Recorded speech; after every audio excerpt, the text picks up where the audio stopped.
రామ చక్కని సీతకి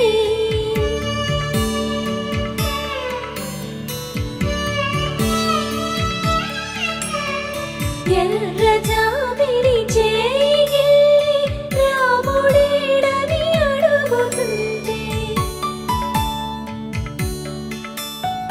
చూడలేదని పెదవి